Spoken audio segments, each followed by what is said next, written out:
জান্নাতের সুসংবাদ প্রাপ্ত সাহাবী 10 জন, এর মধ্যে 9 জনই ছিল ব্যবসায়ী।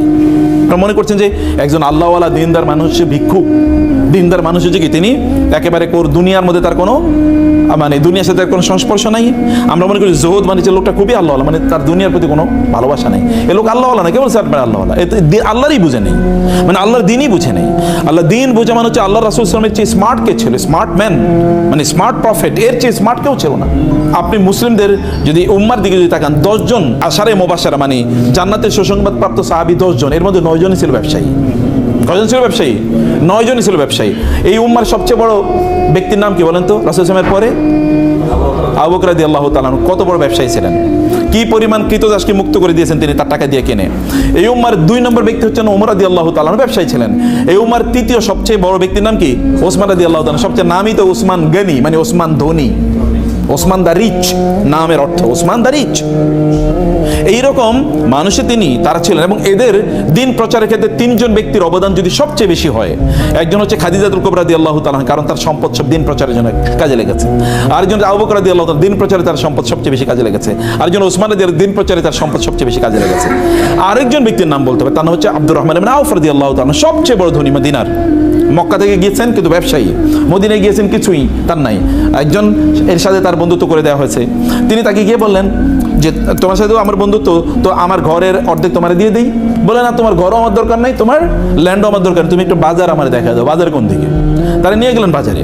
বাজারে যাওয়ার পরে তিনি অন ক্রেডিট জিনিস নিলেন। অন ক্রেডিট মানে ওই যে লোকেরা তো দোকান বসে তারা বিক্রি করতে, তিনি বলছেন ভাই তোমার জিনিসগুলো আমারে দাও, আমি বেচে তোমার টাকা দিই। কত করে দিতে হবে বলো? বলে এত এত করে। এবার তিনি এগুলো নিয়ে আসলেন, ফেরি করে বেচতেছেন, ওই বাজারে তিনি বিক্রি করছেন। বাজারে ফেরি করে বিক্রি করে উনি এক জায়গায় বসে থাকতো, উনি ফেরি করে বিক্রি করতেছেন। আপনি ওইখানে দোকানে গিয়ে এটা পাওয়ার আগে আপনি ওই রাস্তায় পেয়ে গেছেন, তখন আপনি তার কাছ থেকে গিয়ে নিলেন, আইরিয়ে তিনি ব্যবসা করেছেন। এরপরে মদিনা তিনি 1 নম্বর ব্যক্তিতে পরিণত, 1 নম্বর ধনী তিনি। এবং তিনি জান্নাতের সুসংবাদ প্রাপ্ত সাহাবী। ওমর রাদিয়াল্লাহু তাআলার কাছে কোনো লোক গেলে তিনি তাকে বলতেন তুমি করো কি? বলে কোনো কাম করি না। বলে যাও আমার কাছ থেকে সরো, যে দুনিয়ার কামও করে না আখিরাতের কাজ করে, তো অথর্ব স্টুপিড যেন আমার সামনে না আসে। কাজ করতে হবে। আল্লাহ সুবহানাহু ওয়া তাআলা এই দুনিয়া নিয়ন্ত্রণ করার জন্য আপনাকে পাঠাইছেন, দুনিয়ার মালিক হওয়ার জন্য আপনাকে পাঠিয়েছেন। দুনিয়া আপনি নিয়ন্ত্রণ করবেন, আপনাকে মালিক হিসেবে আল্লাহ তাআলা দুনিয়া পাঠিয়েছেন। তাহলে দুনিয়ার মালিক হওয়ার জন্য করণীয় কি? দুনিয়ার মালিক হওয়ার জন্য করণীয় হচ্ছে আপনাকে টাকা সম্পদ ইনকাম করতে হবে। আমরা চলেন এবার ব্যাংক ডাকাতি করি নাকি? কারণ অনেকে তো ব্যাংক ডাকাতি করে তো টাকা পয়সার মালিক হয়েছে নাকি? করে নাই? আপনাকে সম্পদের মালিক হওয়ার জন্য আপনাকে করতে হবে হলো হালাল উপায়ে আপনাকে সম্পদের মালিক হওয়া লাগবে। আপনি যদি হালাল উপায়ে সম্পদের মালিক হন, তাইলে এটা আপনার ঈমানটাকে বাড়াবে, আপনার দিনদারি বাড়াবে, দিনদারি কমাবে না। তাহলে সম্পদের মালিক আমি কেন হব? একটা প্রশ্ন। আপনি তো সম্পদের মালিক হওয়ার অনেক পথ আছে, আপনি করবেনই, কিন্তু সম্পদের মালিক কেন হবেন? আপনি সম্পদের মালিক হওয়ার আপনার 1 নম্বর কারণ হলো আপনি সম্পদের মালিক হলে আপনি দিনই কাজ ভালো করে করতে পারবেন, আপনি ইবাদত ভালো করে করতে পারবেন। আপনার জামা কাপড়গুলো সুন্দর, একটু মসজিদে গেলে ভালো লাগবে, গন্ধ গায়ে থেকে গন্ধ বাইর হবে না। সুন্দর একটু জামা পরে আপনি সেন্ট পারফিউম ব্যবহার করে আপনি যাবেন, তাহলে আপনার একটু মনটা ফুরফুরা লাগবে। আপনি নিজের আপনার পরিবারকে বাসায় গেলে আপনার ওয়াইফ বলবে না তুমি কি আজকে মাছ নিয়ে আসছো, নিয়ে আসো না, যাও দরজায়, আজকে দরজায় খোলা হবে না। বাজার থেকে আজকে মাংস নিয়ে আসার কথা ছিল, পোলাপাইন কান্নাকাটি করতেছে, পোলাপাইনের পড়াইতে পারতেছে না, ওদের এটা নাই সেটা নাই, সারাদিন আপনার এগুলি শোনা লাগে। এই কারণে আপনি মনে করেন বাসায় যাবো না, বসে বসে সিনেমা দেখি বাইরে নাকি, অথবা বন্ধুদের সাথে আড্ডা দিই। এখন আপনি আড্ডা দেন, বাচ্চারাও আড্ডা দেয়, স্ত্রীও আড্ডা দেয়, আপনিও আড্ডা দেন, পুরো একটা জাহান্নাম হয়ে গেল। আপনার যদি সম্পদ থাকে, টাকা পয়সা থাকে, তাহলে আপনি ফুরফুরা মেজাজে বাসায় গেলেন, যা যা লাগে সব নিয়ে গেলেন, বাসার লোকেরও খুশি, আপনিও খুশি। এবার আপনার ইবাদত করেন, আপনার দিনদারি করেন, কোনো সমস্যা নেই। এটা 1 নম্বর জিনিস। 2 নম্বর জিনিস হলো দিনদারি। যে সকল প্রতিষ্ঠানগুলোতে দিনদারি হয়, ওই সকল প্রতিষ্ঠান নির্মাণ করবে কারা? কাফেররা না মুশরিকরা? হ্যাঁ, যেই প্রতিষ্ঠানে দিনদারি লাগবে, যেমন ধরুন মসজিদ নির্মাণ করবে কে? মুসলমানের টাকা না থাকলে মসজিদ নির্মাণ করবে কি দিয়ে? আচ্ছা, মাদ্রাসা নির্মাণ করবে কি দিয়ে করবে? কে করবে? মুসলমানের টাকা না থাকলে কোত্থেকে করবে? আপনি আল্লাহ সুবহানাহু ওয়া তাআলা আমাদেরকে বলেছেন নামাজ আদায় করার জন্য, কিন্তু তার সাথে আরেকটা জিনিস করতে বলছেন, সেটা কি বলেন তো? নামাজ আদায় নামাজ পড়ো জাকাত নাও, নামাজ পড়ো জাকাত নাও, নামাজ পড়ো। আমি তো কিছু জাকাত নাও, আপনারা বুঝতেই পারেন নাই। নামাজ পড়ো জাকাত নাও আল্লাহ বলেছেন নাকি? না বলছেন কি নামাজ পড়ো? আপনি কি ভিক্ষা করে জাকাত দেবেন নাকি? তাহলে আপনাকে টাকা উপার্জন করে নামাজ যেরকম ফরজ জাকাত দেও কি? কারণ আপনি বলবেন আমি নামাজ পড়ি সুবহানাল্লাহ আলহামদুলিল্লাহ আমি অনেক ভালো আছি, তো জাকাত কে দেবে? নামাজও তো পড়তে হবে, জাকাতও তো দিতে হবে। তো জাকাত দিতে হলে কি হতে হবে? সম্পদের মালিক হওয়া লাগবে, নাহলে আপনি জাকাত দেবেন কোত্থেকে? জাকাত কি ইবাদত না? জাকাত কি ফরজ ইবাদত না? জাকাত দিলে কি আপনার সওয়াব বাড়ে না? জাকাত দিলে কি আল্লাহর কাছে সম্মান বাড়ে না?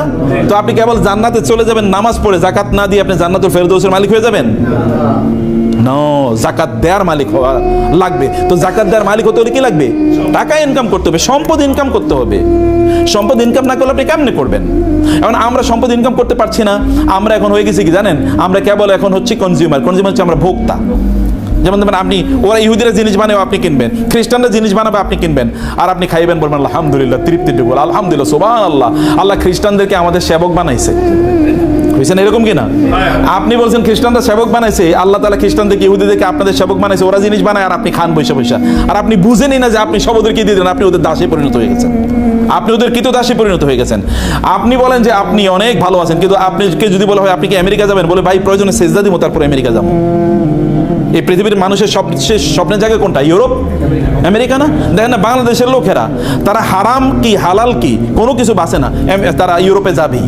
ওইখানে গিয়ে ইসলাম পালন করতে পারবে কি পারবে না, কোনোটাই না। আচ্ছা, এই পৃথিবীতে সবচেয়ে বড় রিফিউজি থাকে কোন সকল দেশে? ইউরোপ আমেরিকাতে সবচেয়ে বড় রিফিউজি, সবচেয়ে বেশি অ্যাসাইলাম মানুষ যায় কোথায় থাকার জন্য? ওইখানে। ওয়াও, এটাই তো দেখি জান্নাত। তো এই জান্নাত বানানোর কথা ছিল আপনাদের। ওরা পণ্য বানায় আর আপনাদের কাছে বেচে, আর আপনাদের জাহাজ ভরে আপনাদের টাকাগুলো নিয়ে যায়, আর আমরা মনে করি যে আমরা কি ভালো একজন কনজিউমার। পণ্য তো আপনাদের বানাতে হবে, বানায় আপনাদের বেচতে হবে। আপনাদের পূর্বপুরুষের দিকে তাকান, আপনারা সিনবাদের কথা শুনেছেন না? আচ্ছা, সিনবাদরা করছে কি? সেই আরবের লোকেরা যদি মনে করতো যে আমরা আরব দেশে থাইকাই আমরা কি কেবল দিন প্রচার করবো, তাহলে কি আমরা মুসলমান হইতাম? আচ্ছা, আরব দেশের লোকেরা এখানে আসছে কিভাবে? ওরা তো পণ্য বিক্রি করার জন্য এসছে, বিজনেসম্যানরা এখানে এসছে। কোন দিক দিয়ে এসছে? তারা এসে হলো ওই যে আরব সাগর থেকে ইন্ডিয়ান ওশিয়ান মানে ভারত মহাসাগর হয়ে বে অফ বেঙ্গল এই বঙ্গোপসাগরে আসছে। এরপরে ওই যে চিটাগং শব্দটাই তো সাতি গাং। গাং মানে কি? গাং মানে নদী, আর সাতিউন মানে আরবি শব্দ। এটা চিটাগং শব্দটা আরবি, সাতিগং হচ্ছে নদীর কুল, নদীর উপকূল। মানে ওইখান দিয়ে এসে তারা এখানে থাকতো। এইখান থেকে তারপরে তারা মালয়েশিয়া যেত, এখান থেকে তারা ইন্দোনেশিয়াতে যেত। মালয়েশিয়া ইন্দোনেশিয়াতে নাইলে ইসলাম গেল কিভাবে? জাহাজে গেছে। তখন কি জাহাজ ছিল? তখন কি আপনার প্লেন ছিল? না, এই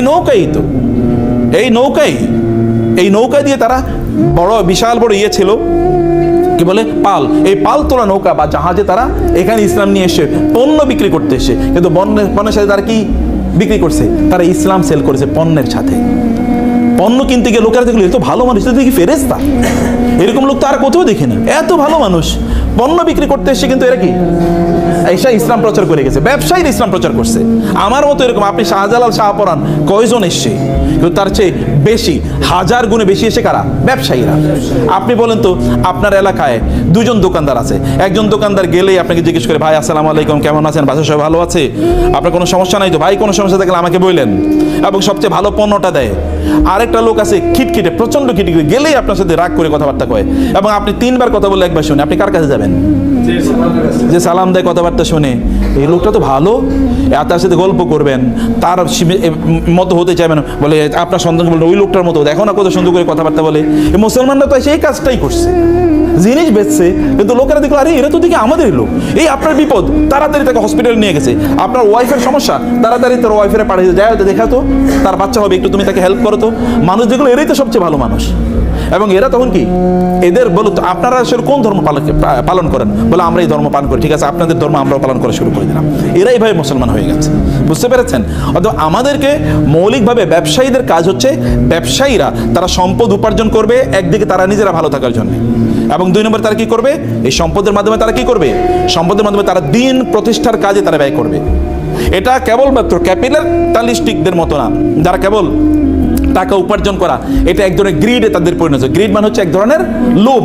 শুধু লোভের কারণে আপনি কেন সারাদিন কাজ করেন? লোভের কারণে। আপনার কত লাগবে আপনি জানেন? You never no.